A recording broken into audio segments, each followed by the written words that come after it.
genre.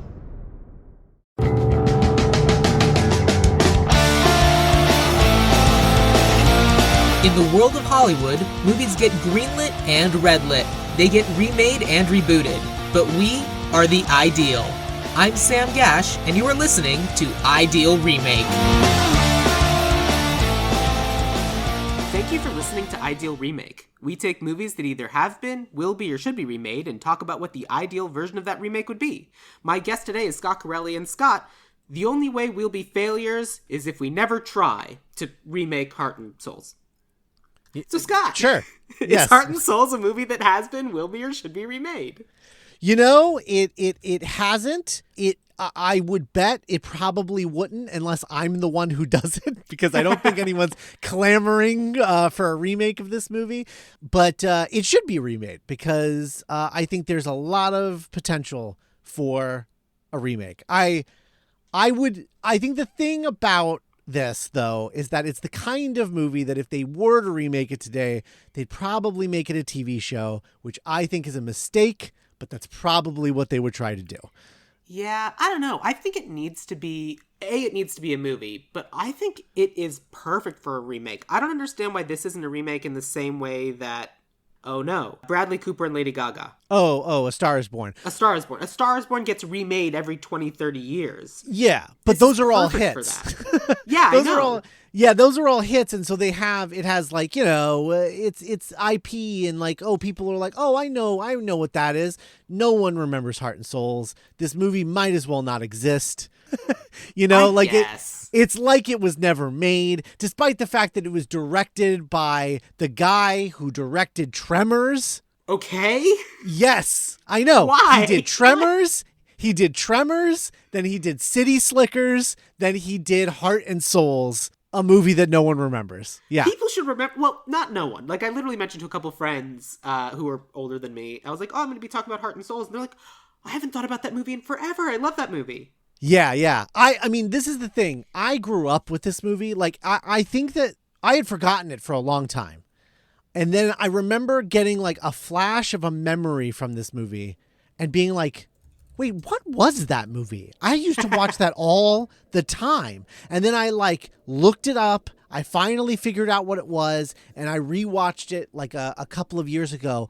And I was like, oh, like the wave of nostalgia. It was just like watching this movie made a lot about my personality make sense, about the kinds of movies that I enjoy, my obsession with afterlife, like bureaucracy and like world building. All of that stuff, I think, comes from Heart and Souls. Yeah, it was just really weird revisiting it after having probably not seen it in 25 years. Yeah. I've done a couple of those not seen in 25 years movies. Like, the one that always springs to mind is I did a movie called Savannah Smiles, which is a movie that, like, no one's ever heard of. And I think the most famous actor in it is the guy who went on to play Mr. Miyagi. Oh. But it was incredibly sweet and a genuinely nice movie that still had, like, some political things that you're like, oh, yeah, no, police are bad. They'll just kill us. Oh. And it was one of those things where I mentioned to a couple people, and like, I just literally watched, like, the memory resurface through, like, decades from their past. So, I don't know. Every once in a while, I think it's good to go and cover one of those movies. And the fact that one of those movies was also last week is not relevant. Yeah. The Candidate is a different kind of nostalgic movie, not this kind of nostalgic movie. Yeah. And I want to say that, like, this is a movie that was... Oh, and this is the other thing. Is like when I rewatched it a few years ago for the first time in 25 years, I was like, when I found it, I was like, that was Robert Downey Jr. Like, because I am positive this is the first time I had ever seen Robert Downey Jr. in anything was watching this movie. And yeah, it was a thing where my parents, we had 2 VCRs, and we would go to the library and they would get whatever was new that came out. They would wait around for them to put the new stuff out, take all of it, rent it, and then tape whatever could be taped, whatever was a copy protected. And this was not copy protected because Universal didn't copy protect their movies. And yeah, we watched it and I just like instantly fell in love with this as a kid and would just watch it over and over and over and over again on our pirated VHS of it. I could see how that would be personality forming. Yeah. Because I mean, I was like 8 when this came out, you know? So like, yeah, that's literally when your personality forms, I think, is around that age. Yeah.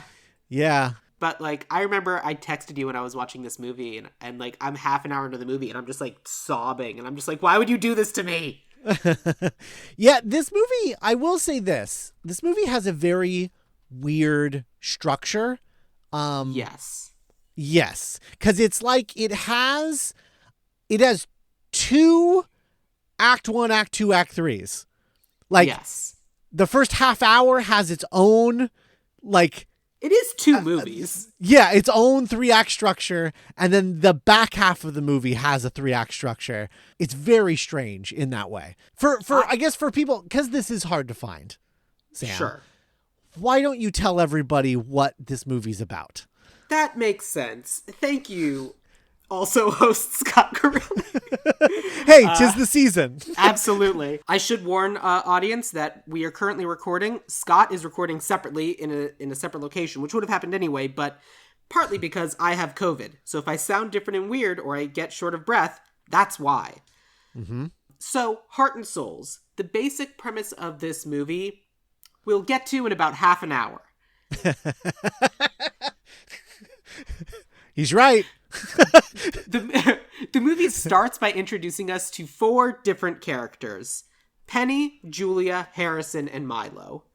Penny is a wonderful mom who's tucking in her kids before going to work. Julia is a young lady working as a waitress at kind of like a comedy club in the city. Mm-hmm. Which New York, great attention to detail that I had never noticed before is that the comedian on stage, because this is 1959, by the way, 1959 San Francisco. Yeah, he's doing a Big Bopper. He's doing a knockoff of the Big Bopper. Right. Which is like what like amateur comedians did is they just stole other people's jokes and performed them at comedy clubs, which is like you could never do that now. And so it's crazy. It's just crazy to think of that a time when you'd be like, oh, he's doing a cover of this famous comedian's joke. Yeah, it's true. Yeah. So that's where Julia works. Yeah. Penny is paid by Alfie Woodard. Julia is played by the closer. Kyra Sedgwick. Kyra or Kira? I think it's Kyra. I thought it was Kira Sedgwick. Maybe it is Kira. It's KY, so it's confusing. Agreed. But, I just realized she's in this, directed by the director of Tremors, which starred her husband, Kevin Bacon. So that's funny. There's some fun connections there. Yeah, a fun connection, actually. And then we also meet Harrison, a guy who is trying to audition for a Broadway play. He's trying to sing, and we find out that he did this last year and couldn't do it. And this year, this music starts playing, and he can't make himself sing. Mm-hmm. And then Milo is robbing the mob, or robbing an asshole old man. Of some stamps. Right. His is actually the most complicated, because, like, he's trying to rob an old man to get a sheet of those upside-down airplane stamps back so he could give them back to the kid he stole them from. It doesn't matter. Yeah. So basically, we meet those 4. Yeah, and Harrison is Charles Grodin, and Milo is the late, great Tom Sizemore. Recently late, great Tom Sizemore. All 4 of these people, we get their introductions, and then they independently each get on this bus. And then the bus driver, who is played by David Paymer, gets distracted by a man feeling up a woman in the car next to them, and oh no, I'm so sorry. I missed the fact that a husband comes home to his wife, and his wife is giving birth, and he's rushing to take her to the hospital. Mm-hmm. And so that car is happening, and the bus is careening out of control. And then instead of hitting the couple with the baby, it goes off of the side of a wall and crashes. And the 5 people on the bus die. And the 4 I introduced first, everyone except the bus driver, are like, oh man, that was weird. I'm glad we're all okay. And then they watch the bus driver just kind of ascend and disappear into the sky. Yes. At which point the four of them kind of rise up, and the woman in the car just gave birth, and they basically rise up and then get sucked into the baby. Yes. Act 1 of part 1 complete. Yes. So part 2 is all four of these ghosts are now kind of attached to the baby Robert Downey Jr., Thomas Riley. And the baby can see them and can't interact with them. They're ghosts, but is the only person who can see them. And they're like playing with the baby, and they're kind of figuring out the rules of their world. And the baby grows up, and he's like 7, 8 years old. They're all tethered to him, so they can't be further than like 20 feet away from him, or they just start being dragged away toward wherever he is. For comedy purposes, and it always amused me. Yes, it was pretty good. Yeah. I was watching it trying to figure out how they did it, and I was like, nah, I mean, they're doing it with like fishing wire or whatever, but they're doing a very good job. Like, it generally works for me. Yeah. There's that really funny bit where they're all in the hallway and Robert Downey Jr. walks away, storms off, and they all are like taking a bit to like think about the information they've just received, and then they all get sucked back. Yeah. Well, it's the first time you see it, and it's not just Milo, which is what I'd been waiting to happen. Yeah. It was good. It was really good. So basically, they're with this kid, and they're with this kid all the time. And like, if you're a 7, 8-year-old and you have like a group of 4 adults who care about you and entertain you and are just around you all the time, like, of course they're going to be your best friends, and you're not going to meet anyone else. Right. But that also is, so that's bad developmentally, and also bad because he's not meeting kids his age, and also he's only interacting with people that no one else can see and no one else believes exists. Yeah. So and the kid, the young Robert Downey Jr., the 7-year-old one, the one we see go to school and get abandoned in a second.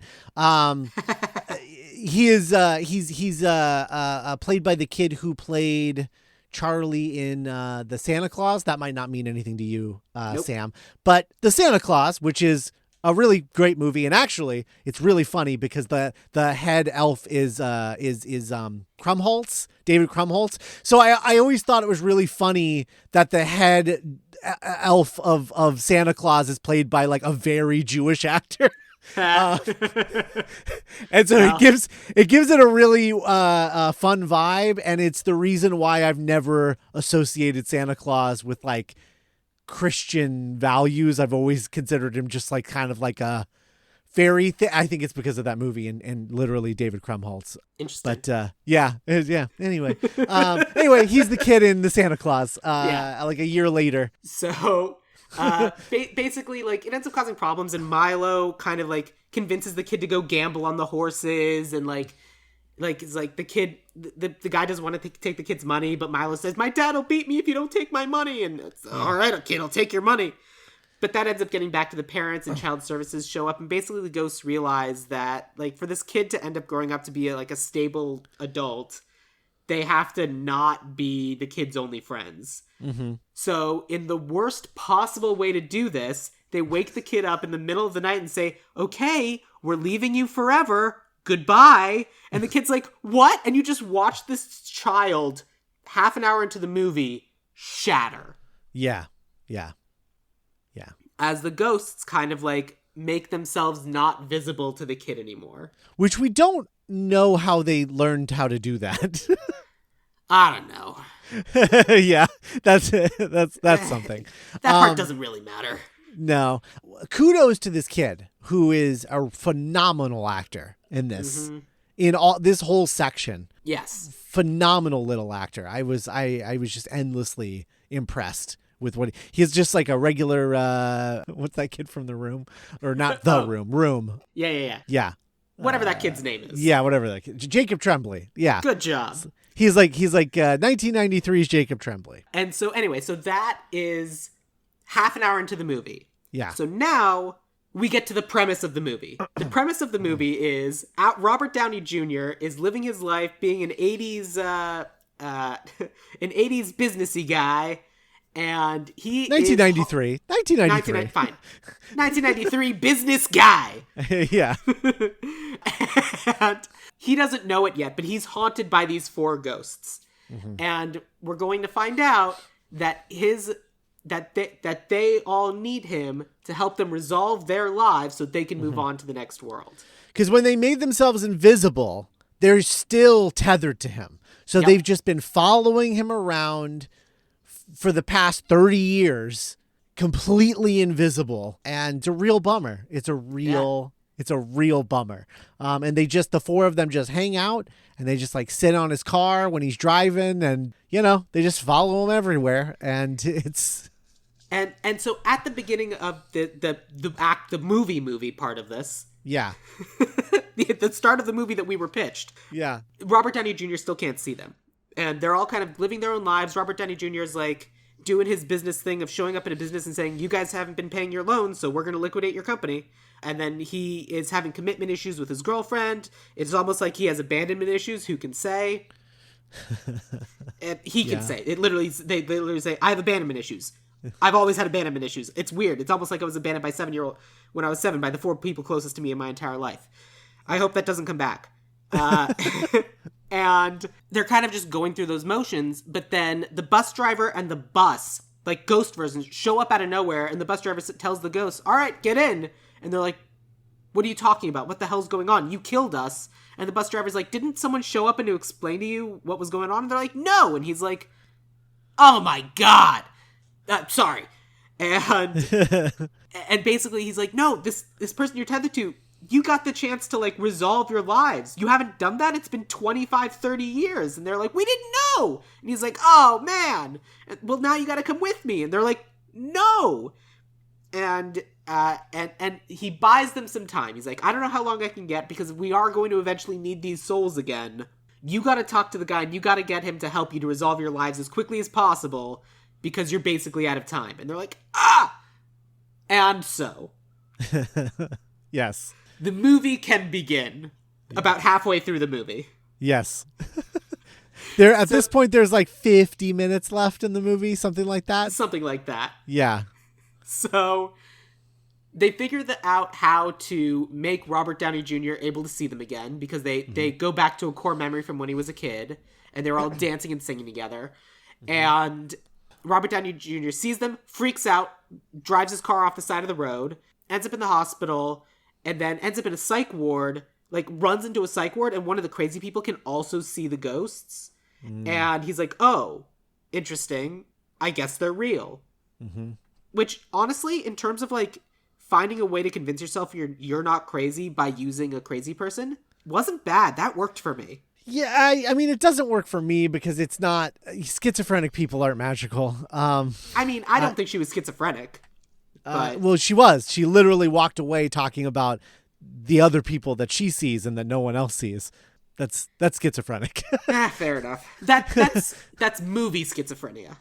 Right, which is a problem, I think. Yeah, but anyway. So Robert Downey Jr. then goes and... fighting and grumbling the whole way, steals the stamps and gets them back to the kid who's now an adult, and Milo is set free. I should say that during this whole thing, he's having fights with his girlfriend. He's saying, I'm going to be there for you, but then he has to go do ghost stuff. And then he's going to be there for you, but then he has to go do ghost stuff. So he gets the stamps back for Milo. While they're trying to figure out where Penny's kids are, they swing by who was the singer? B.B. King. B.B. King. They swing by a B.B. King concert, figure out a way to get on stage, and has Harrison sing the Star-Spangled... the national anthem. The national anthem. Oh my God. Yeah. And so then Harrison gets set free because he's finally able to sing in front of other people. They find about basically Penny's kids got adopted. 2 of them got adopted and her son ended up in the foster system. And they're basically trying to figure out how they can figure out who his son is. But basically every time Thomas ends up getting arrested, he has to deal with this lieutenant, and ends up the lieutenant, crazy coincidence, is Penny's son. And so at the very last second, Penny's able to connect with the son, find out that her son is doing okay, see her granddaughter, and then she has to go. And then Thomas drives out to have Julia meet the guy that she was getting on the bus to go back to in her small town because Julia realized she loved him. But they find out that the guy basically never got over Julia not going back with him. His life completely fell apart. He sold the farm, and I sure think it implied he moved to a small apartment and killed himself. Yeah, 7 years prior. 7 years prior. Or 7 years hence. I couldn't decide if he died 7 years ago or if he died 7 years after the thing happened. Oh, I think it was 7 years ago, because I think that's what Robert Downey Jr. Yells at the bus driver. I think you're right. Like, he died 7 years ago. And the bus driver's like, wait, what? That wasn't supposed to happen. Yeah, he's like, maybe it's the wrong guy. And he's like, it's not the wrong guy, you asshole. Yeah. Yeah. The bus driver is an amazing, like, skis. Oh, yeah. David Paymer is, like, one of the best character actors. Like, anytime he shows up, you're like, okay, we're in safe hands. Whatever scene this is, it's going to be great. Yes. But then Julia goes, no, I'm not supposed to reunite with this guy. I'm supposed to make sure that you don't mess up the same way I did. You have to go be in love with your girlfriend. And then she gets on the bus and goes, and then Robert Downey Jr. goes. But the bus driver gives a little wink to God, and they make her corporeal so that she can hug him for real before she leaves. Yeah. And if the guy who was inside the house is still watching, he doesn't know what the fuck is going on. Yeah. But for them, it's a really sweet moment. Yeah. And then Robert Downey Jr. is completely abandoned again, so he's able to go and profess his love to his girlfriend. Elizabeth Shue. Yes. AKA second Jennifer. From the Back to the Future movies. Yeah. So, okay. So that is Heart. That is Heart and Souls.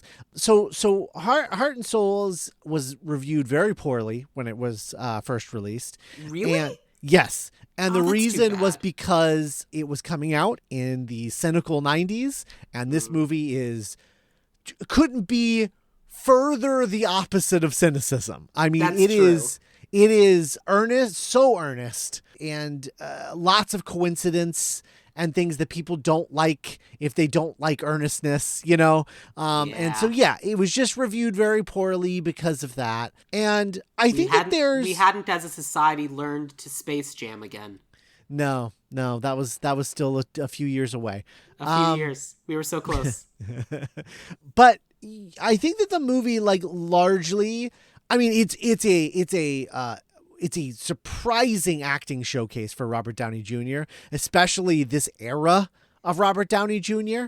Yeah. This is like, there's a lot of acting happening in this from Robert Downey Jr. You don't think of soap dish Robert Downey Jr. as being able to do this. Yeah. Like, he does some really impressive character work in this. It's true. Because I didn't mention it in the synopsis, but basically the bus driver tells the four ghosts that they have the ability to possess Robert Downey Jr. And they're like, this whole time? And he's like, yeah. The guy was supposed to explain it to you, but obviously that didn't happen.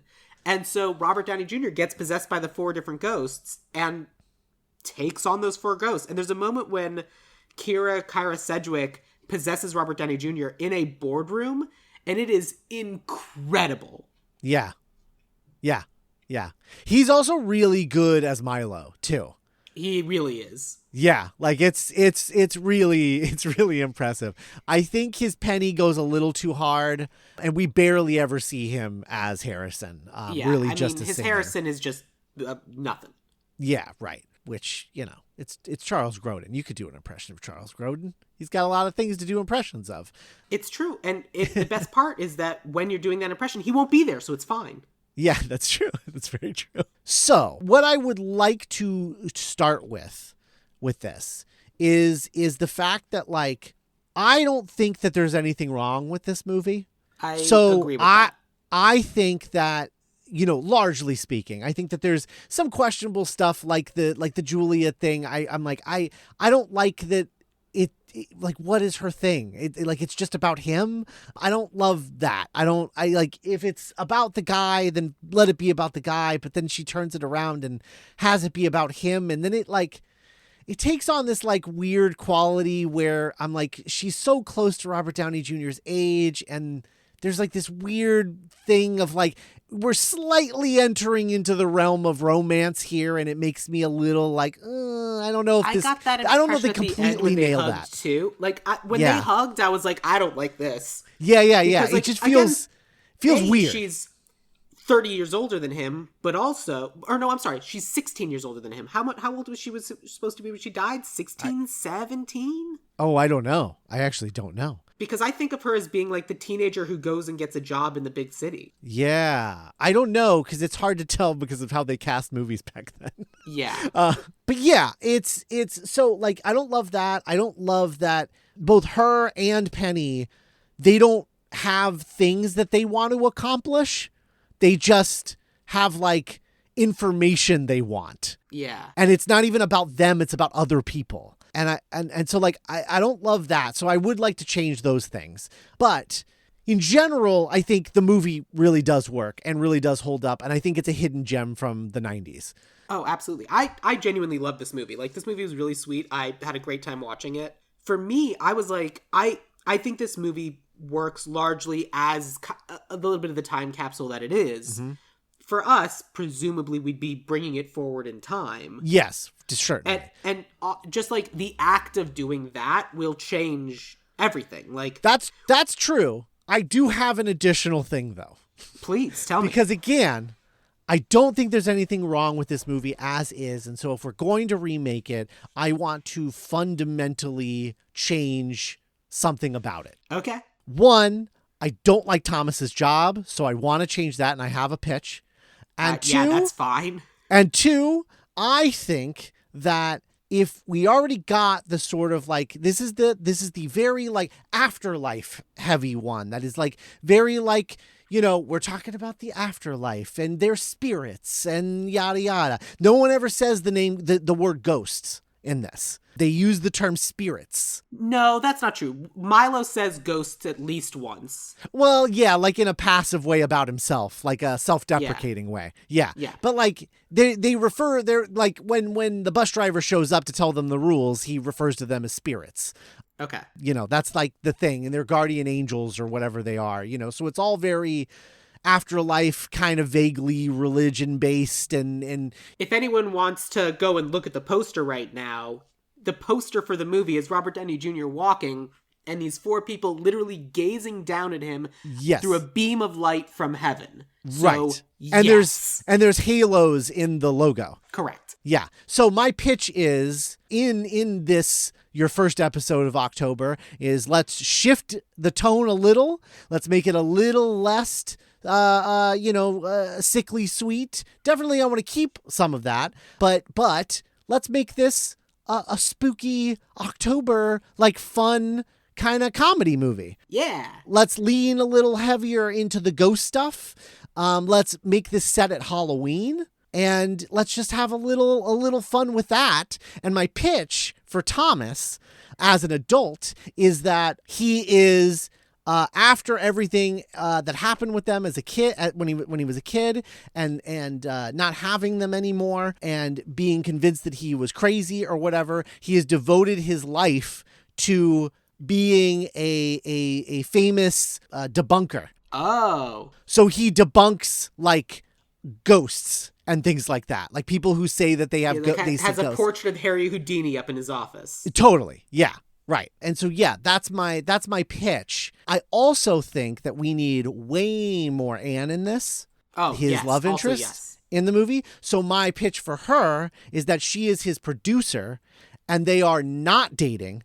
And in fact, her opinion on the idea of dating him, because he's kind of like a know-it-all, kind of like smug asshole, her pitch is like, no, we're friends. And like, you can even have somebody say like, are you two together? And she's like, absolutely not. And they're like, why not? And she's like, I respect myself way too much for that.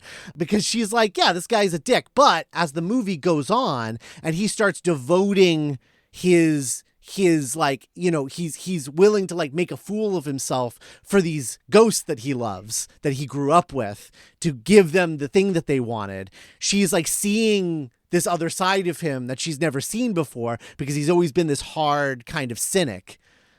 She starts to fall for him, and we learn, and the ghosts know, obviously, that he has had feelings for her the entire time, but has never had the courage to tell her, because he's like, she doesn't have any interest in me. Not like that. So your pitch for this movie is Heart and Souls meets the romance arc of Groundhog Day.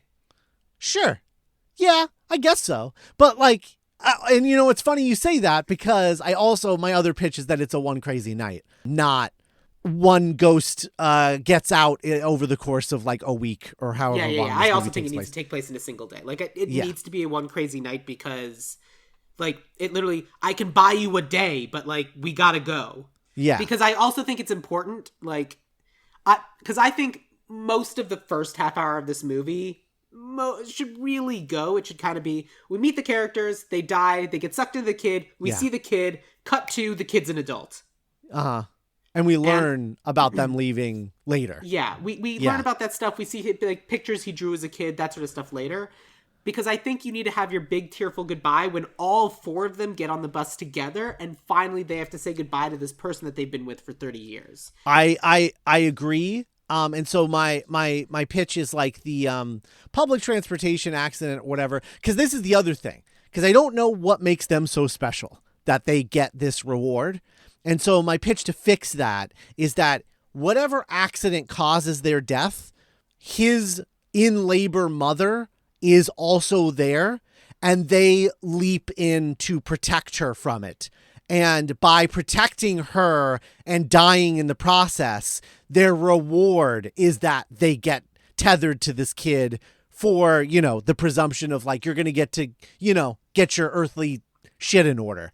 Yeah. And yeah. So it's like a reward because they sacrificed their lives to save his mother and, you know, him as a result.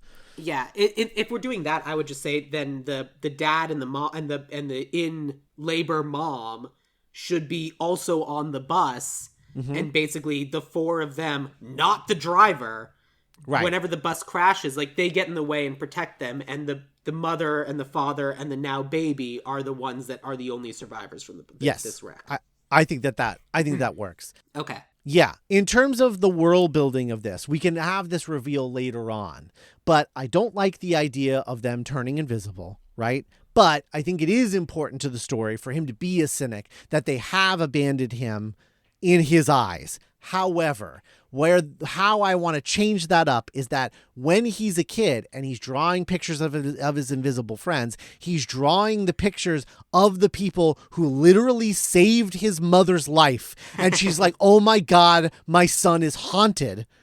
And they have an exorcist come in. And what the exorcist actually does is untethers them from him and tethers them to the house. Oh, no. Okay. All right. And so he can't see them anymore. And then they move away at some point. And then like what I have is that, you know, during one of his like cynical like show recordings or whatever, he gets a notification that the house is for sale. And he races down there and is like, I'll take it, whatever. And it's the first time that they've seen him since he moved away as a kid. And they're like, oh my God, he's back. And then that's also why the bus driver hasn't been able to find them, because he's been going to Thomas and is like, where the hell are they? They're not here. They're supposed to be with the kid. Where are they? And it's not until he's in the house with them that he's finally able to find them, the bus driver. And then that's when they're like, you got to come with me. But like, I can only show up when like the world, like the walls between worlds are thinnest, and that's Halloween. So you have until, you know, sun up on November 1st, or you're going to have to wait another year. So it's not like you have to come with me now or else shake fist. It's just like, we all know you guys want to move on. Jesus, like, look at you, you know, but like, you know, you're going to have to wait a year. I only show up once a year. Can I add a plus up? Yeah. I think they still can't leave the house unless they're possessing Thomas. Oh, interesting. So then you get to have your lead character go and do these things, but is having to like flip back and forth between themselves and whoever happens to be possessing them at the time. So they may get drawn into a meeting or a conversation with Anne while kind of like trying to like go back and forth between being themselves and this other person at that moment. All four of them are in him. Oh, I wasn't even thinking that. I was thinking one at a time, and he was kept having to go back to the house. Oh, but all four works too. Isn't that annoying though? Like cinematically, isn't that annoying to like have to keep going back to the house? My feeling was that they just retethered themselves to him. Yeah, I guess if it's one crazy night, they have to retether themselves to him. Yeah. And in doing so with the bus driver, that's when they are like, all right, if you're retethered to him, you get tonight and that's it. Yes. When you're in the house, you're in the house. You're ghosts. You're not spirits. Right. But if you're connected to him, you're spirits. You get the day. That's it. Yeah. And then we got to go. So make it snappy. Okay. Yeah. All right. Because I also like the idea that like the reason that he wants the house is because he remembers them, right? Mm-hmm. And since moving out of the house, again, because he's a big skeptic guy, he has heard stories that every family that has moved into that house has gotten the fuck out of there. And it's because they don't want anyone living in that house. So they haunt the shit out of them until they leave. And that's how they've been spending their time, like while Thomas is gone. And that's kept happening to the point where finally that's it. It's either Thomas buys it or the house gets demolished. Yeah. Because it's 2023. We don't keep houses anymore. The land that's on is the most important thing. Well, it is San Francisco. They do keep a lot of houses in San Francisco. Are we setting this one in San Francisco? I think so. I really like that setting. Okay, great. Yeah. I like the San Francisco setting. There's not enough movies that take place in San Francisco. I spent the whole movie thinking he was in New York. Oh, wow. Okay. Well, the theater audition is what really sold it for me. Oh, sure. Yeah. The theater audition, and she moved to the city to make it. Like that's what I'm thinking. Yeah, that is true. That is funny in retrospect that this is San Francisco. But yeah, I'm thinking, 1980s, vague 80s to right. 2023. I mean, honestly, part of me was thinking that like the movie could literally take place in 1993 and then well, but then he wouldn't be old enough. He'd be 30. Yeah. That's old enough, Scott. It's really not, though. And also, I did not cast anyone that young, so go screw. I'm not doing it. I mean, to be fair, I also cast a 40-year-old, but whatever. Yeah, so did I. Because, you know what I've learned? There are no, like, comedic actors in their 30s right now. Like, guys. There's a lot of ladies, but there's not a lot of guys. They're all over 40 or, like, under 25. And I don't know what that is. I had a lot of trouble. They're not on TV. They're on like the other things. So like Dropout is full of them. Dropout. What is that? But they're not like actors. They're the comedic personalities. So it's the College Humor people. Oh. So it's all the people who are on like the Dimension 20s and whatnots. Oh, yeah. Okay. It's like you take your Brennan Lee Mulligans and what have you. Okay. Oh, that's interesting. Okay. Yeah. Well, that's funny because like one of the people I do have on my list comes from that, but he's still pushing 40. So yeah. Yeah. You're not wrong, but it's because we keep eliminating the things where those people get found. Yeah, that's true. So, okay. I think we need to figure out what our 4 people are because we've moved forward so far in time. We've moved forward 40 years in time. So I have two gender swaps. And I also have 2 gender swaps. They are reverse gender swaps. They're one is woman to man and one is man to woman. For me. Yes. Really? Okay. I think so. I'm I'm completely blanking on who this person is. Oh. Nope. I think I just ended up with 3 women, 1 guy. Okay. So my pitch is 1 Milo to Mia. Yeah, that was my switch. Yeah, Milo to Mia for sure. I really like Milo in this movie. I think he's this sort of like like kind of like, I don't want to say like harmless, but like kind of harmless because he never gets to do anything, which is like kind of funny. And it's just like he's like a pig, but like in that harmless kind of like 90s way of like whatever. He's the cad. Yeah, he's a cad. Yeah. And so like it's kind of fun. It's fun to watch because he never gets to do anything and he just constantly like getting his wind taken out of his sails. Yeah.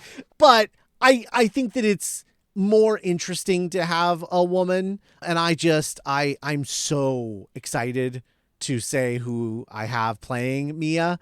But yeah, I just think that Mia makes more sense. I want her to be a con artist instead of a thief because I think con artist is more obviously. It's more interesting. Way more and interesting. I think that I don't know what it is exactly, what the MacGuffin is in her plot, but I want them to have to go to a Halloween party to do whatever con or reverse con she needs to do to, like, you know, make her life better. Stamps are very 50s. Yes, extremely 50s. And so we'd be looking for something that's very 90s. And while choker necklaces and yeah, and grunge jeans are a possibility, we're looking for something else. Yes. A solid gold VHS tape. Yeah. Except yeah, not. so, The original slime from Nickelodeon. Yeah, because I think that she's like the kind of con artist who, you know, seduces a hapless guy, and like most of the time they're assholes, and she just like steals something from them or like a bunch of money from them or whatever, and then never hear from her again, right? But I think that she did this to some guy and then found out that, like, oh, he wasn't who he said he was, and I literally ruined his life, and he didn't deserve that. He was nice to me. Why did I do that? I'm such an asshole, you know? Yeah. That kind of thing. Or like the walls started to close in on her a little bit, and she threw her one and only friend under the bus. Or something like that. Yeah. I just want whatever it is to make them have to go to, like, hide out at a Halloween party. Like, I want, like, Anne and Thomas have to wear Halloween costumes, because I want Anne here the entire time, because I love the dynamic that Anne can't see them but Thomas can, and that Thomas is the cynic and Anne is a believer. Got it. Okay. Yeah, so that's the other aspect of it. But we don't want Anne to be in on it. In on what? That knowing that ghosts are there. Yeah. Oh, you want her fully in. I want her fully in. She just can't see them. Oh, I misunderstood. I thought it was like Thomas is trying to like maintain this like relationship, but with like in a more present fashion, as opposed to I'll check in with you in a couple of hours. Oh, no. I want her in on the whole thing because she's his producer. You want her to be like the husband on Ghosts, who's like fully in, thinks it's awesome, but is like disappointed that he can't also see the ghosts. Yes. Okay. If that's what you want, let's do it. Yeah, I think it's cool. I think it's a cool, because I don't like that she didn't get to know about any of this. Like, yeah, this is such an important part of his life and about who he is as a person. And he's just never going to tell her because he's like, well, she'd think I was crazy. But our Anne wouldn't think that. Our Anne is a believer. And our Anne would be like, wait, are you messing with me or what? And then when he gets possessed the first time, I think that's the moment where she's like, holy shit, this is real, you know? Yeah. I don't think it's a possessed the first time, because obviously he could be a good actor. I think it's going to have to be one of those things where they make him leave the room and then she does something, writes something down, destroys the piece of paper, does something on the room, and then he goes back in and the ghosts narrate it and he's like, this happened, then this happened, then this happened, then this happened. And then she's like, yeah. Oh, okay, let's see what's going on then. Yeah, for sure. And then he can be possessed and they can be like, no, you did great. Oh, that was so cool. And she's like, what is happening? Yeah. Also, you could do a thing where instead of them having to like figure out how to tether themselves to him, you know, he does these like ghost hunts that he doesn't believe in, right? But he's done all of this shit before. So maybe when, you know, they're trying to get his attention, he sees that it's that, he realizes that it's them, and they do like a full on like seance that like tether them to him. And then he can see them, but she can't. But she was there for the whole like shenanigan, like seeing the theatrics of it all, you know? Yeah. And like he really has to lean in and make it as cheesy and schmaltzy as possible. And he does literally all of them at once. And each, like, he has to do at least 4 different things because they're 4 different ghosts. So 4 different things work for 4 different people. So the Ouija board worked for one. The crystal ball worked for another. And and that's who he gets all 4 of them. And instead of the first one, he's just like, all right, ghosts, I'm in the room, do the thing. And they're like, okay, I don't know what you're expecting us to do. Sure. Yeah. Just a really big set piece of like end of act 1. I'm getting all these ghosts to be a part of me again. Yeah. Okay. For sure. So we know who Mia is. Yes. Harrison, in the original movie, wanted to go to San Francisco and sing in front of people. Like, his dream was to be a singer, opera something singer. like that. Opera singer. Yeah. What Is that still... I don't think that's unreasonable. My shift is musical theater. Yeah, which is what I assume the first one was. Opera makes more sense, but yeah. Musical theater's fine. I wanted to switch it to musical theater, and I want them to go to a punk club to sing a song from a musical. Specifically, I picked The Impossible Dream from Man of La Mancha. Okay. I have a Man of La Mancha song memorized, but it's not that one. The Impossible Dream, that's like the big, like, it is boom. The big one. Yeah, it's the big number that could theoretically win over a punk crowd. Yes. If you really did it. Dream the impossible. Dream! Yeah. Okay, good. I like that. And there's a big punk scene in San Francisco. So absolutely. Yeah. So then we get to the two characters that really didn't have stakes within their own life. It was their relationship with other people. Yeah. I'm okay with a parent still being a parent because it feels weird that no one is connected to their kids and just wanting to know more about their kids. Sure. I just wish there was an additional something. Like, for example, if Penny had a dream that she wanted, but she's also like, but then I became a mom, and like that, they became my life, and I had to give that dream up, and whatever, and it's good. I just want to know what happened to my kids. And then when she finds her kids, or kid, if you want to make it simple. Absolutely. One's just one kid. She has two daughters. She never even gets to see them because they're in Sacramento.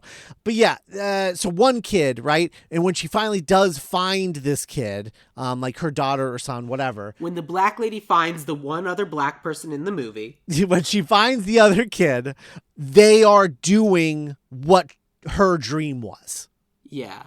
So it's like, I like. So then it's like, oh my God, I didn't get to do it, but my kid got to do it. And like, so it's that sense, to me. That sense of pride, It's not like Penny wanted to be a fucking cop. Yeah, no, that was ridiculous. But like, for me, it was very much of like whatever her dreams had been, like she did focus her energy and she's like, I just got to support my kids. And like, she got fully invested in their kids. And then like, she disappeared and she's like, that was the only, I'd reached a point where they were all I cared about and I couldn't do anything. Yeah. So I absolutely would love to see her doing that and like then taking the lullaby she used to sing, whatever. Just something about the kid. Yeah. Yeah. I think so. I think that's good. But what about Julia? Who I assume is the other character you gender swapped. Yes. So Julia, I turned into Julian. This is San Francisco in the 80s. And so what I think is that Julian never told, or Julius. I have Julius or Julian, one of the other. Julian never told the man he loved how he felt because he was afraid of like homophobic rejection. Yeah. And then what he finds out when they track John down is that John is happily married gay, happily married out. He absolutely would not have rejected him. He loved him too. And just the knowing that like, okay, like I wasn't crazy.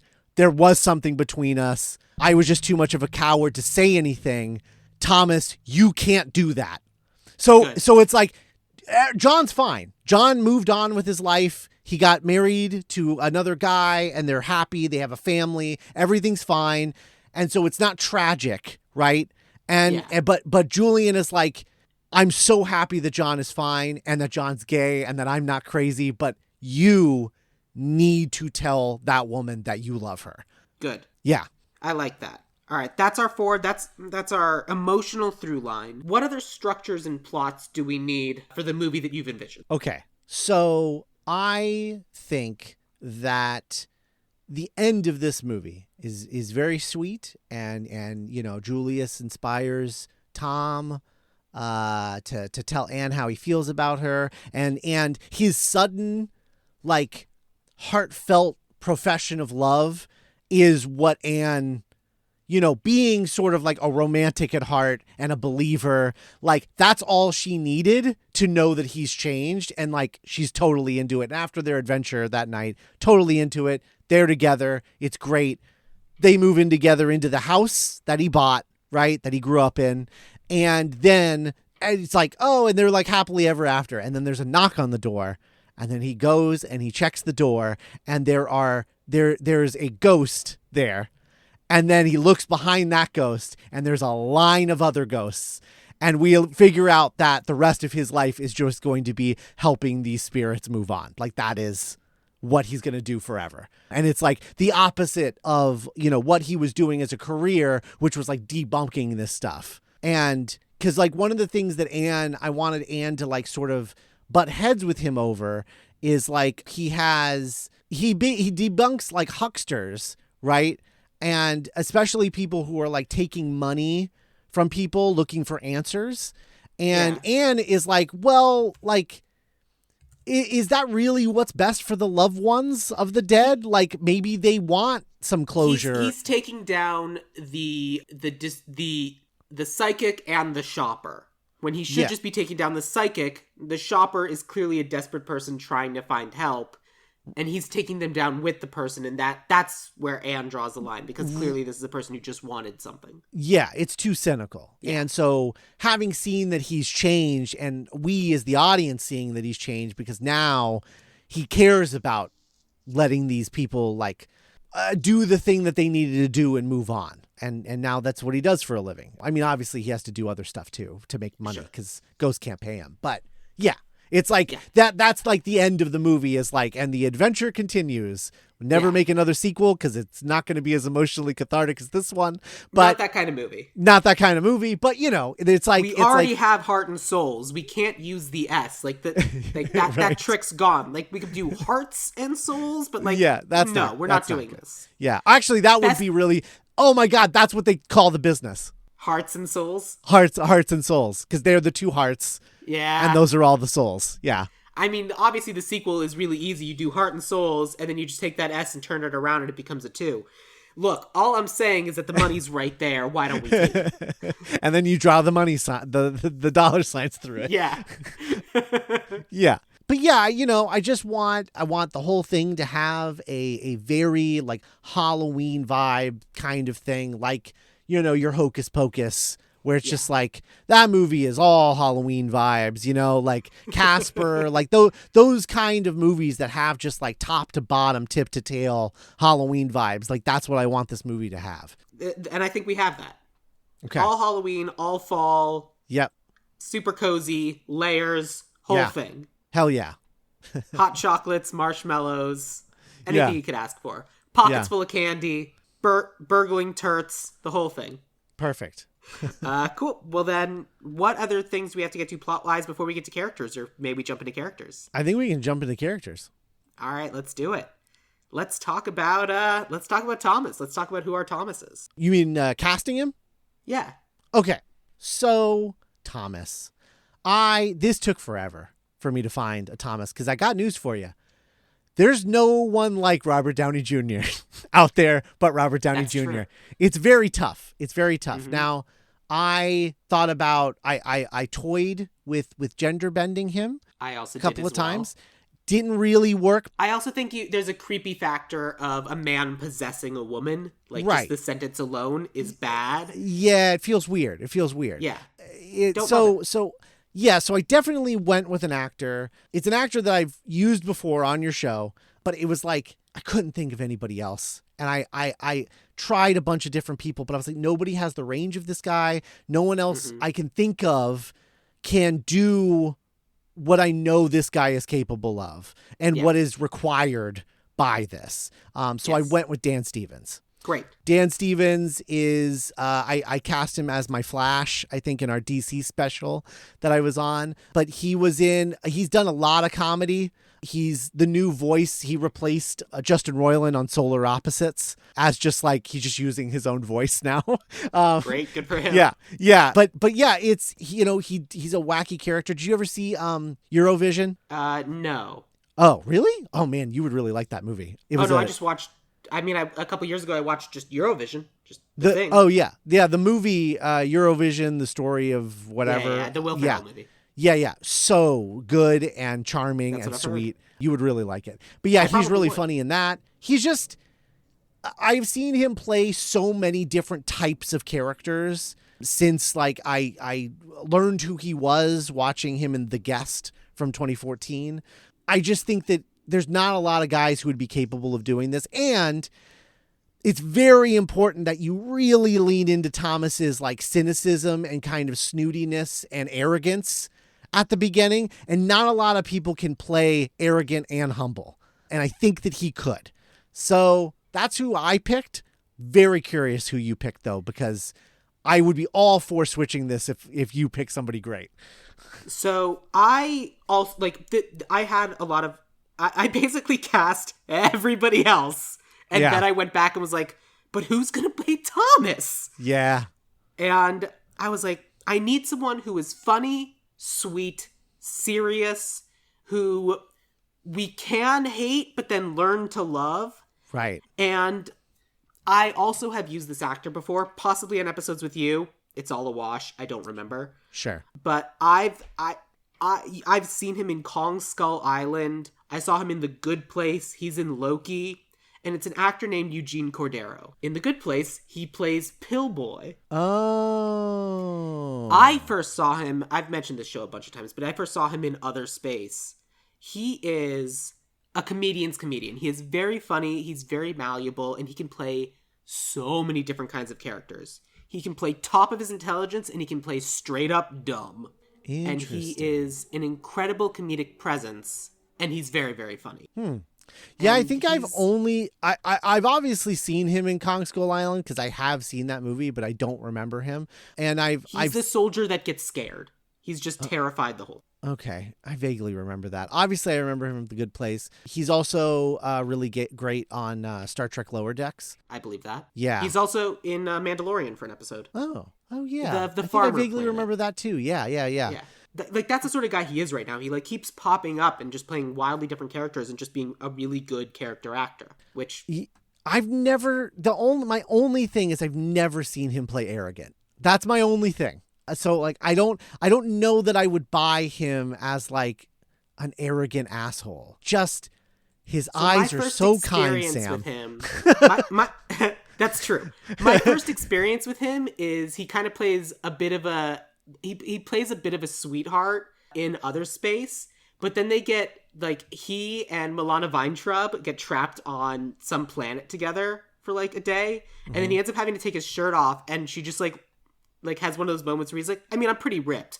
And like throughout the rest of the show, anytime he has to talk about himself, he just talks about himself in like higher and higher accolades of just like, look, I'm incredibly sexy, but its important thing is that we're gonna die. And just like flop back and forth between those two things because like it doesn't show up in a lot of the things he's in now, but the man is genuinely jacked and it's very funny. He doesn't play immediately. No, he doesn't come off as like Downton Abbey level arrogant like Dan Stevens does. Like we don't walk in with that level of arrogance, but he's a character actor, and I genuinely believe he can play that. And I think that we can aim for where we're trying to have him to end up in the same way that Bill Murray often starts as being arrogant, but sometimes ends up sweet, depending on how he's feeling that day. Sure. I would push us towards Eugene Cordero.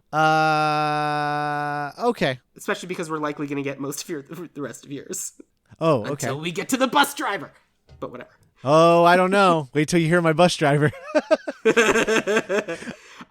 the bus driver, there was a brief moment in time I was like, what if we made it Kevin Bacon? And I was like, no, that'd be crazy.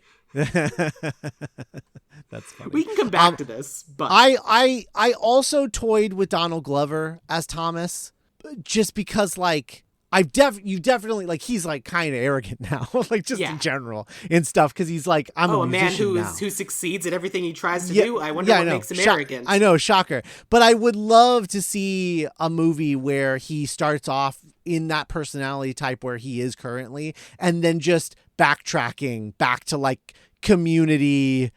What was his troupe? What was his comedy troupe? Like Mystery Team and that Derek Comedy, like just like kind of backtracking back to that era. I haven't watched Atlanta, but I don't even know how silly he gets in Atlanta. He's the straight man in Atlanta. Yeah, that's the problem. Yeah, but he gets silly in Community. I mean, He got silly in Community. That's he true. He doesn't get silly anymore. I guess that's true. Would love to see him get silly again, though. I also, when I was talking about the gender swap, I don't want to do this because, like you said, it doesn't work. But I thought of Emma Stone because Emma Stone is like, she's like becoming like a really powerful character actress. Yeah. It's kind of like it's nuts how good of an actress she is. She's so good. Yeah, it's ridiculous. And I was like, well, if anyone could do all of the possessing stuff, it would be her. Right. Yeah, but I do think because it works she better. does let herself get silly and then also does like the most serious character you've ever seen. Totally. And it's great and we love it. All right, well, let's go with yours for Thomas. Let's talk about Penny next because I don't think we're going to go with my Penny. I just kind of wanted to mention this actress's name and then we'll move on. Okay. So I think she would be good. Like, I didn't cast her as a throwaway. Like, I cast her because I think she would do. It's a different kind of take on a mom in the sense that, like, she is... I'm not actually sure of her background, but I most recently saw her in One Piece. In, like, the first episode, she's playing the Lady Pirate. She's in an episode, a few episodes of The Sex Lives of College Girls. She's in Me Time. She's in Queen Pins. It's an actress named Ilia Isoreis Paulino. And just, like... a powerful mom who would do anything for her kid, but then at the end of the day, died. And now she'd do anything for the kid that she's spiritually attached to. Yeah. I am unfamiliar with her. Oh. Yeah, I have never seen her before.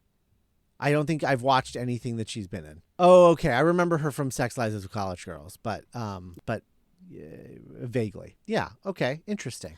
I just, like I said, I figured that we'd probably end up going with whoever you have, but I just think she's a good actress. I think she's hopefully on her way up, and we'll see what happens. So my thought on the ghosts is that you needed to pick people who you could do an impression of. That like would be easily recognizable inside of Thomas, right? So I was trying to figure this out. And obviously I wanted to go with a young Penny, like Alfred Woodard was at the time, because that's when people became moms. And especially in the 90s, like you have this woman who has this dream and then just lets it go because she has a kid and then focuses on a mom. She would be a young mom if the kid is unexpected, right? So I went with Danielle Brooks. She's from The Flash. No, she's from Peacemaker. Oh! Yeah, and Orange is the New Black. She's great. Yeah. Yeah. Great. So I went with Danielle Brooks. That's who I went with. I think she's great, and I think that you could totally do an impression of her. I thought about Quinta Brunson from Abbott Elementary, but I was like, I don't know what the impression of her is. Other than enthusiasm? Yeah, I guess. She definitely has the Alfred Woodard thing, like a modern Alfred Woodard thing, but it's just not the same. It's not quite Danielle Brooks, where you're like, yeah, no, I totally get her. I think Danielle Brooks is the way to go. I think she'd kill it. For sure. Great. Okay, Danielle Brooks as Penny. We're probably going to go with your Julian also, because I cast a lady, but tell me about your Julian. It screamed at me as so obvious because I can picture him doing all of the things that Julia does in this, and it's Dan Levy. Oh, sure. And if you want someone who people have been doing impressions of for quite some time. Absolutely. Because he can do sweet, and he can do but like little like snide little comments, also, which would be like a fun way to like change up the character a little bit. Yeah. And yeah, I think he would be great. And you would totally believe that he was absolutely satisfied with just being right about John and being able to move on from that, Yeah. Just honestly, just the Dan Levy of like, oh, I was right. Perfect. Yes. Great. That's all I needed to know. I knew I was right. Yeah. Good. Yeah. Perfect. I cast an actress who isn't very well known, but she's recently been in the First Wives Club. She was in Sleepy Hollow. She was in Legends of Tomorrow. This actress is named Bailey Tippin. Obviously, we're going to go with Dan Levy, but figured I'd mention her name too. Yeah. Nope. Don't know her. not offhand, not by pictures. I mean, I watched Legends of Tomorrow, so I'm sure I'm familiar with her. But she's closer. She's Astra, the person that Constantine's like, I have to save Astra. Oh, yeah. Okay. Yeah. Yeah, that's who she was. Okay, fair enough. I see what you did. I see the you were like, well, I'm going to make Penny not black, so Yeah, got to make somebody black. I definitely did do that. That is 100% how my brain works. Fair enough. I mean, that's the way every casting person's brain should work. A little bit. Yeah. But that brings us to Harrison. So if we're going to be having someone singing Man of La Mancha, and I wanted someone who like has big but small energy and can like vacillate between those kind of things. I just think this actor is just very sweet. It's just, I like him. He's been in Stitchers, he's been in Mindhunter, he's been in Shrill, but I know him from Umbrella Academy. This actor's name is Cameron Britton. He played Cha-Cha, I think, in Umbrella Academy. The two in the masks in the first season, he's the guy. Yeah. Oh, man. And he's like 6'5". He's so tall. He's a large man. He is a large man. Yeah, I love Cameron Britton. I think he's great. And he's a character guy. Honestly, like, he could be Thomas. Like, that's like, because he is that kind of, he's like that good of an actor for sure. Yeah. And he is so disturbing as Ed Kemper on Mindhunter. Oh my God, so scary. But no, that's exactly it. Like, well, and to your point earlier of like having something that could be imitatable and like having a character affect, he could come up with a character affect for whatever the kind of person he's trying to play is. Like, and it literally could just be a hunch, just like the large man trying to shrink himself down to fit in with the world. Yeah, for sure. And like you could have Eugene Cordero, who also is not short, do the same thing. Yeah, absolutely. Who did you have? So I, again, in the impression thing, and also I was like, who's a modern day Charles Grodin? I don't know. He's not, but I think I got pretty close. I went with Jesse Plemons. Oh, okay. Yeah, sure. If you want us to not trust him and not immediately fall in love with the guy. I don't know. Because he's going to have something up his sleeve. Like, what's he planning? Well, I mean, I don't know. He's pretty lovable in game night. Yeah, he is. While also everyone's scared of him. Yeah, that's true. That is true. Yeah. I mean, I love Jesse Plemons. You're right. He does play a lot of like scary characters. I would love to see him just play a guy. I mean, obviously he must be like just an absolute sweetheart. Like him and Kirsten Dunst, like I just love their love story that he had a huge crush on Kirsten Dunst at like growing up as a teenager. Like he had like posters of her on his wall and then like he ends up marrying her. Like that's so It's the cute. Sweetest story. Yeah. So obviously there's a sweet guy in there that she fell in love with. And I would love to see an opportunity for him to play this sort of unassuming, like sweet guy. Yeah. But I'm also absolutely fine with Cameron Britton because I do think he would kill it. Let's do Cameron Britton then. Yeah. Because Jesse Plemons also very much should be like the lead of the not this movie, but he also very much should be. I'm sure there'll be some movie coming up that we're going to be talking about where we have some person who's going to be like needs to be a sweetheart who's going through some things and then something bad happens and they need to be a monster. Yeah. And I'm sure Jesse Plemons would be really good at playing that. Whatever. Yeah. Perfect. Good. Then that brings us to Mia, who we both gender swap. Yeah. Your turn to go first. I think this is going to speak for itself. Natasha Lyonne. Yeah, fair. Absolutely. I mean, talk about impressions. Come on.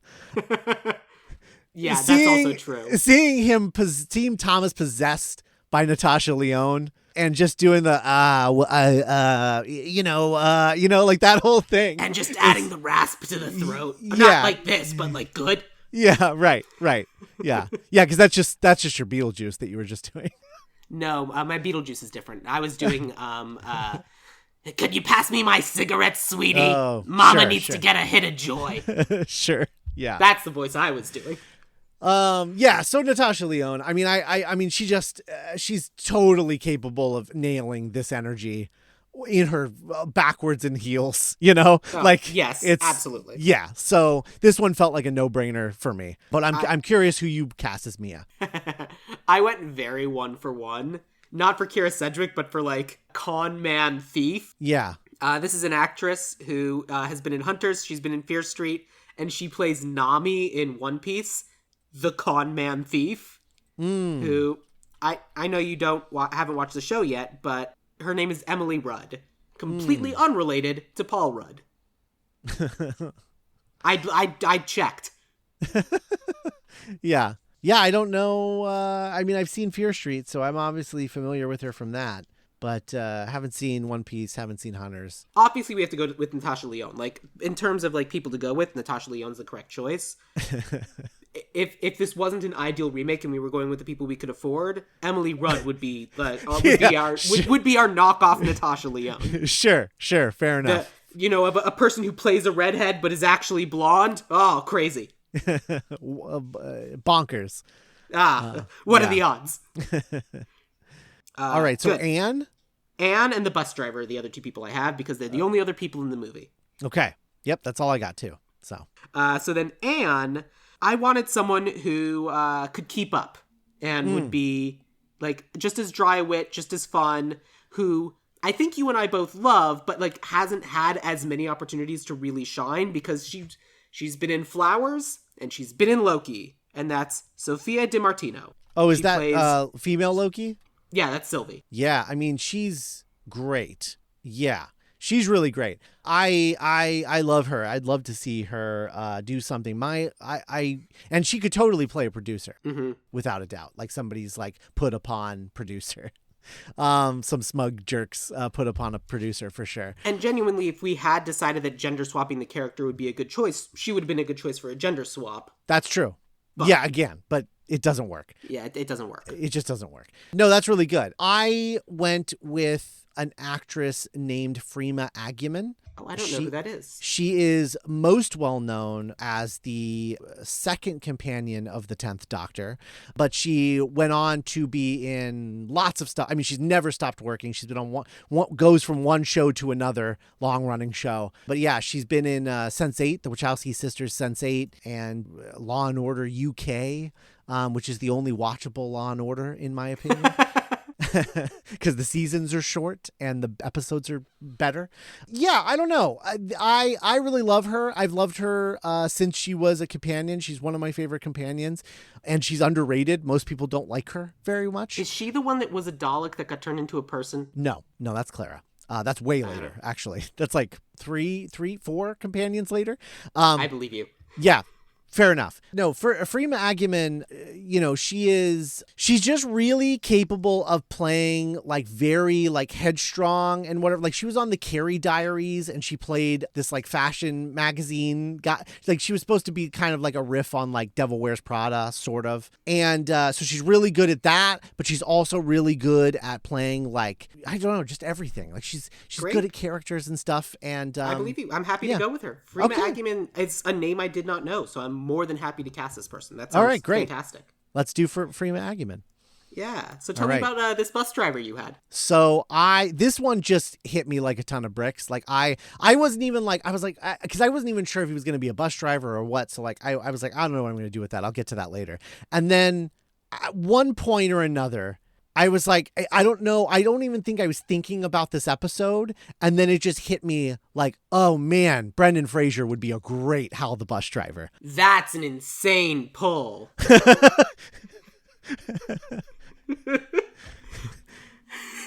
Background. I just had a massive coughing fit and then came back and said that. That's wild. That's a nutso choice. I'm not opposed to that. Because I was also just thinking, like, who could be like sleazy, but also it's just like everybody loves him, and it's like, I mean, you can't go wrong with Brendan Fraser. Yeah, that's really good. I just went with sleazy, and then occasionally people like him.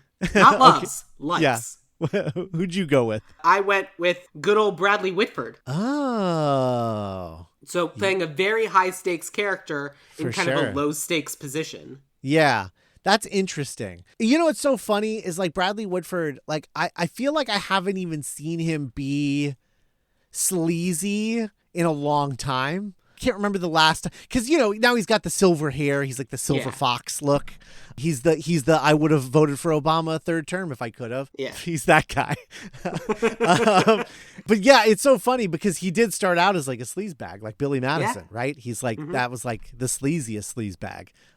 He was a weasel, I think is what they called him in that movie. No, I love that, and I love that we both went for like. Kind of, they both came up around the same time. Very different kinds of guys. They're very different vibes. Yeah.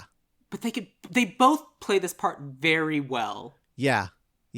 All right. I've gotten 2. You've gotten 4. All right. Bradley Whitford it is. I'm never going to be opposed to Bradley Whitford being in a movie. Cool. Yeah, but both of those are like... Brendan Fraser's a really good choice, though. That brings he also us to looks our like writer. A bus driver. Oh yeah, like you smudge him up a little bit, and you're just like, yes, just like you open the bus, it's just Bradley Whitford. And he's like, are you getting on or what? Also, it would be a funny gag if you cast like Sandra Bullock or.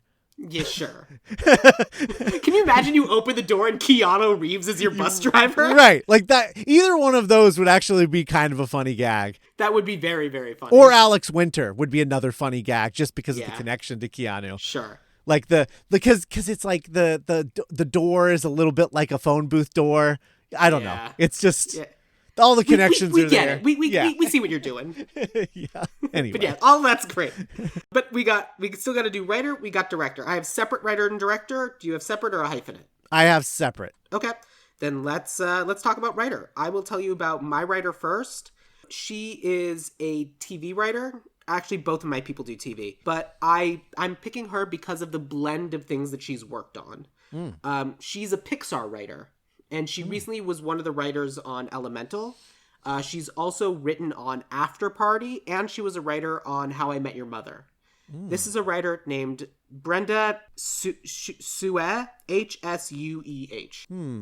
And I wanted kind of the sweet romance of Elemental with, the crazy elements all around it, and then just like the intricate pieces all working together of After Party, and then just the comedy of How I Met Your Mother, which is why I pulled those 3 things from her resume. Yeah. No, that's a good combo. That's definitely a good combo. Oh, she's also writing the animated Ghostbusters movie. She is. Yeah, interesting.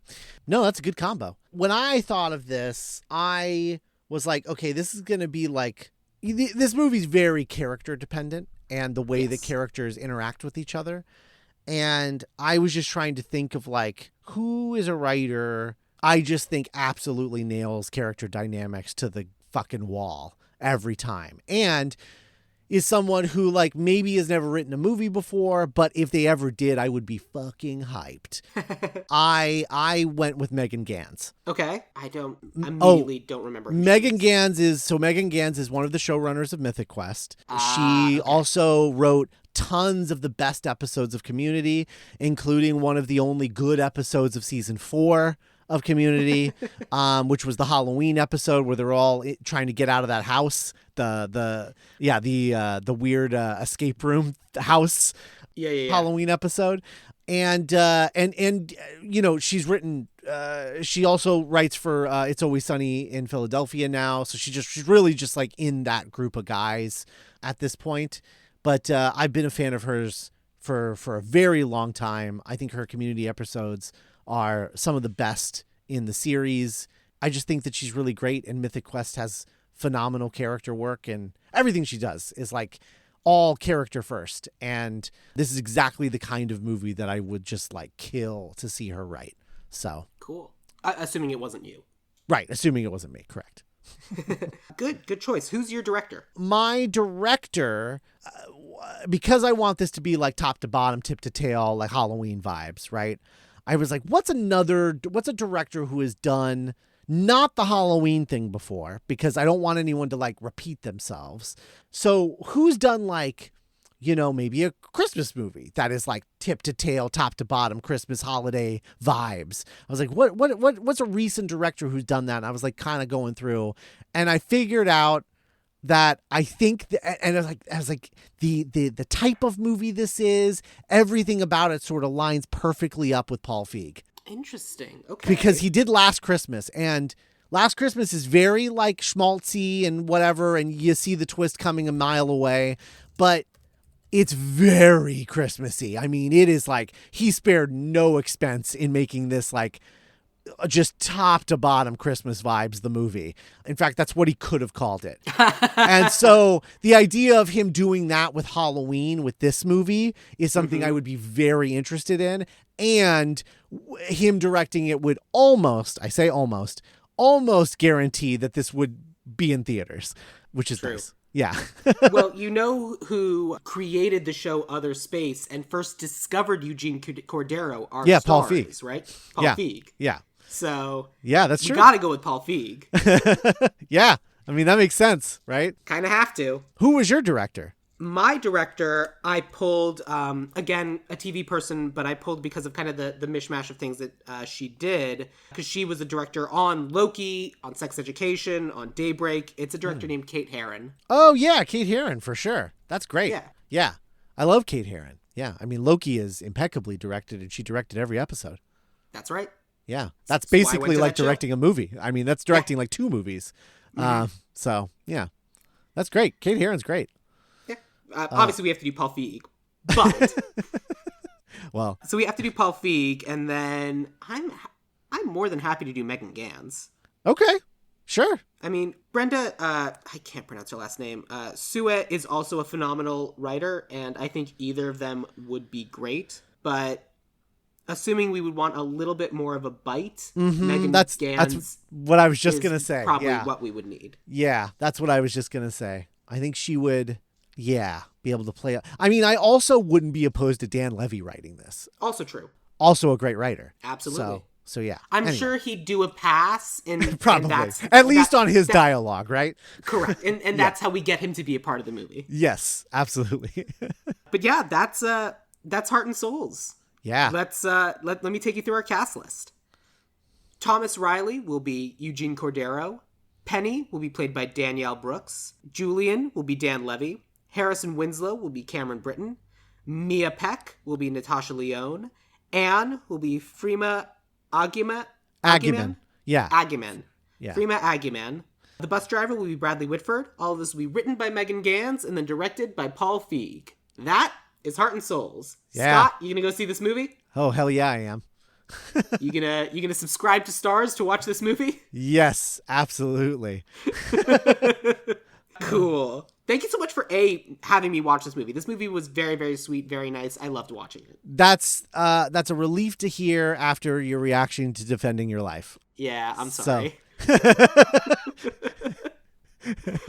So this is good. Everyone in this movie was nice. Everyone in that movie was mean. That's true. That is true. That was a much more cynical movie, except for the ending. Yeah. Yeah, and it's also a thing where like every once in a while I think of a movie and I'm like, oh my God, that's a perfect Ideal Remake episode, and this was definitely one of those.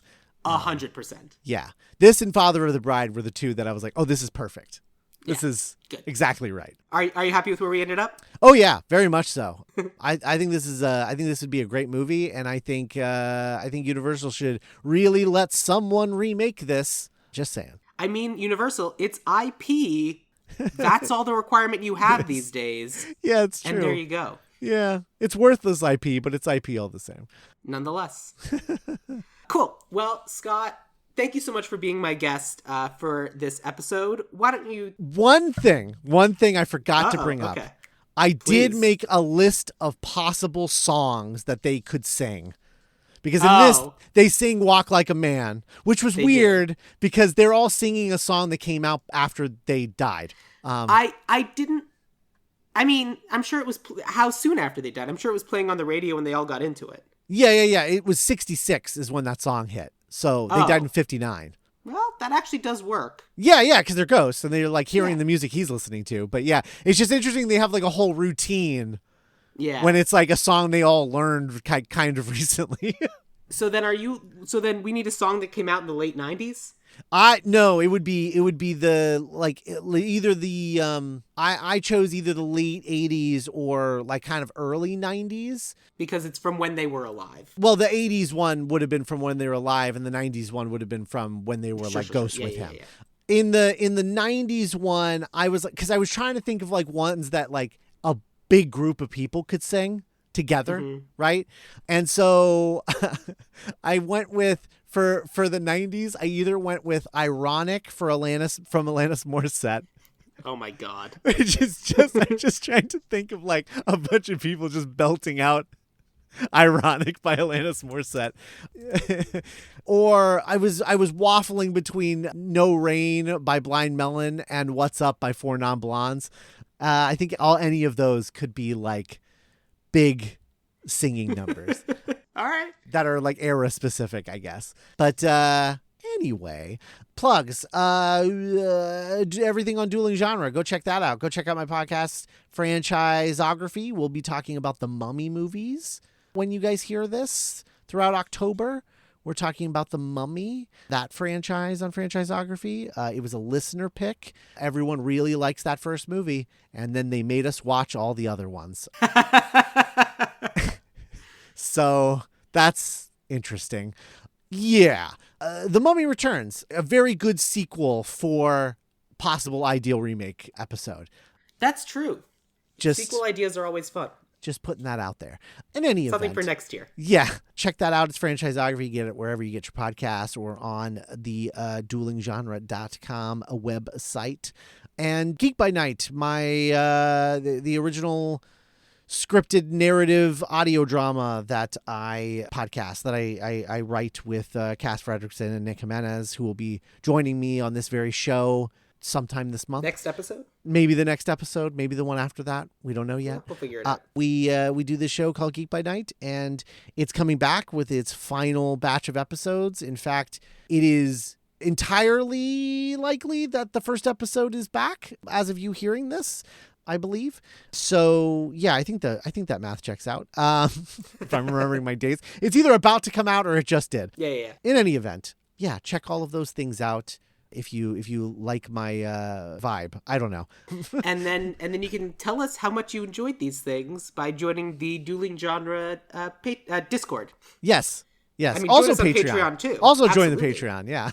There's lots of stuff. Absolutely. That'd be great. Join all the Dueling Genre things. So yeah.